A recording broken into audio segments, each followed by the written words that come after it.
bino olubadde okugwa mu matu gange ntaddeko zamba okutuuka ku ddwaliro lino okulaba ogubadde newankubadde nsanze embeera emaze okudda mu nteeko ebipande bino binkakasizza ekibaddewo.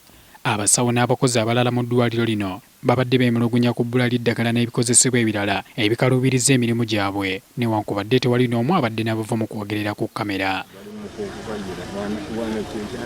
Ruth Nakaliisa, omutuuze w'e Katoggo mu ggombolola y'ewa Kyato, yaleese omuntu w'okusumulukuka kyokka yeekookola embeera gye yasanze wano. Kati ng'owange gwe naleese yabadde wa kuyamba buyambi nga bwe mundaba bwendi akasente nkakutte tulansipooti.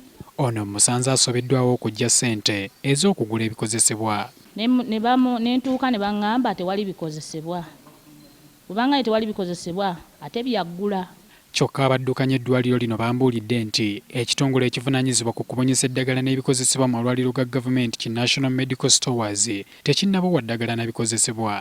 Ne National Medical Stores egenda kutuula eddagala wiiki eno saaviisi etambulye ddala bulungi. Tewaliiwo kitiisa kyonna. Tugezezzaako okutuukirira ab'ekitongole kya National Medical Stores okubako ebibatunnyonnyola naye ne tulemererwa.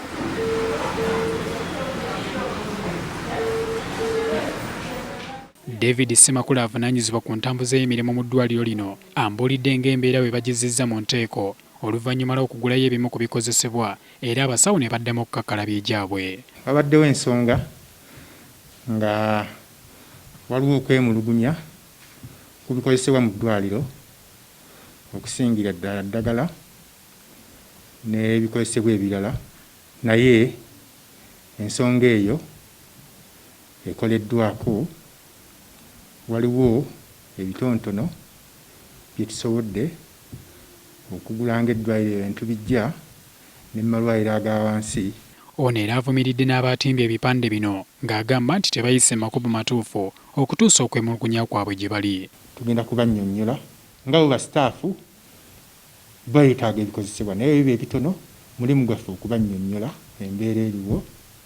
Mpozzi kyemba nenyaamu bandisoose kujja kutwebuuzaako nga tebannakola kintu ekyo. Guno si gwe mulundi ogusoose ng'abasawo n'abakozi mu ddwaliro lino beekumamu ogwetaako olw'ebbula ly'ebikozesebwa. Mu mwezi gw'Omusanvu omwaka oguwedde baneera beediima okumala akabanga olw'ebbula ly'amazzi eryali limaze emyezi 3. Habert Kamoga, NTV Akawungeezi.